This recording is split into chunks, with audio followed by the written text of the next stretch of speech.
calls for overthrow of the Iranian regime have been popping in Western media lately. Coincidentally, we started to witness it as soon as Iran signed a memorandum to join Shanghai Cooperation Organization and applied to join BRICS. Thousands of Iranians have been protesting in all major cities of Iran for weeks now, with hundreds reportedly killed due to clashes with police and thousands detained. Women are demonstratively taking their headscarves off and even cutting their hair. Anti-government protests are not rare in Iran, and we have witnessed them in previous years. They were mainly fueled by economic grievances. This time, however, what served as a spark was a death of a young woman, Mahsa Amini, who died after being detained by the morality police for not properly wearing a headscarf. Protesters are claiming that she was tortured by police and died of her injuries, even though there is a video of Mahsa Amini collapsing on her own at the police station. Women, life, freedom. Protesters have been actively chanting at demonstrations in Iran and different Western countries. On Saturday, October 22nd, approximately 80,000 Iranians and others marched in Berlin alone. Huge protests were also happening in London, Toronto, and Los Angeles. Iranians living abroad have marched in solidarity with citizens who are uprising in their homeland against the government of Iran, which they call the evil Islamic regime. They are calling for tougher sanctions against Iran, to close Iranian embassies and expel diplomats. All of it didn't go unnoticed, and American President Joe Biden recently vowed to free Iran in his West Coast campaign speech. Interestingly, what's not being reported by Western media, massive rallies were happening in a number of Iranian cities in support of the Islamic Republic and rejection of the anti-government riots. Demonstrators chanted slogans denouncing the US and Israel, blaming them for inciting the riots. Is it a coincidence that protests started a day after Iran signed a memorandum to join Shanghai Cooperation Organization on September 15, 2022?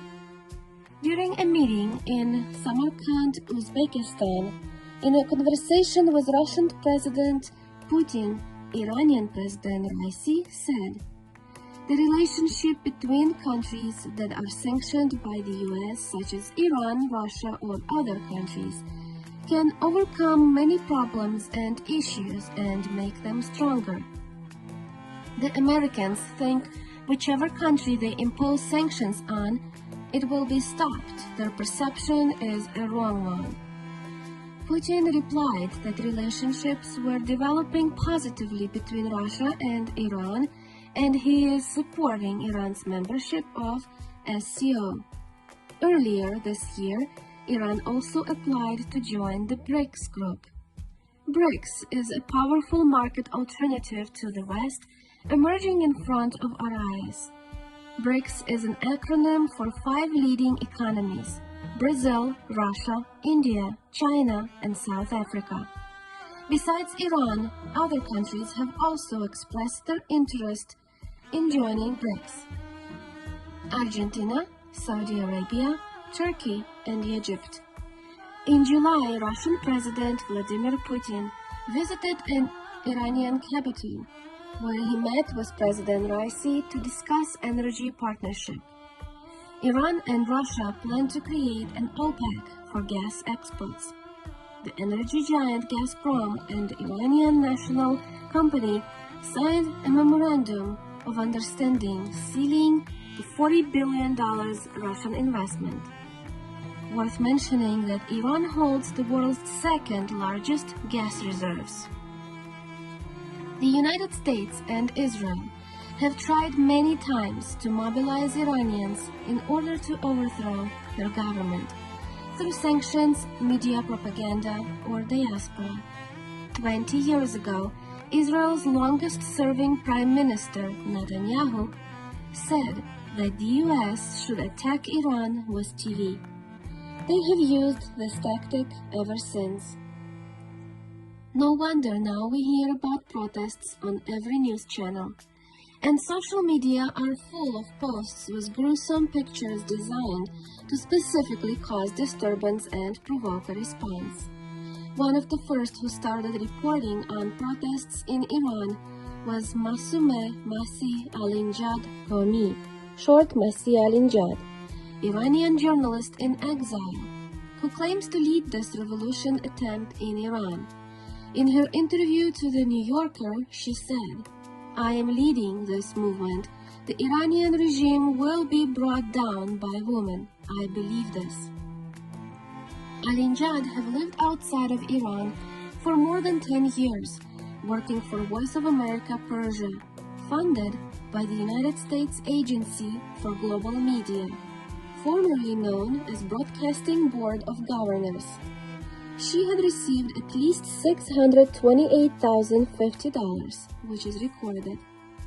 On September 14th, in her Twitter post, Alinjad wrote, "Mahsa Amini suffers a heart attack after being arrested by morality police for wearing an inappropriate hijab." Next day, she's adding to her story, "In Iran, this woman is in a coma because morality police savagely arrest her in order to force her to follow Sharia law and wear hijab." On September 16, her rhetoric changes dramatically when she starts using hashtag Mahsa was murdered in her tweets, implying that Mahsa Amini was killed by the Islamic Republic's hijab police in Iran. From there, not only Alinjad but thousands of Iranians living abroad and sympathizers started sharing that hashtag and demanding justice for Mahsa Amini. And by justice, they mean a complete overthrow of the government, even if it involves foreign invasion.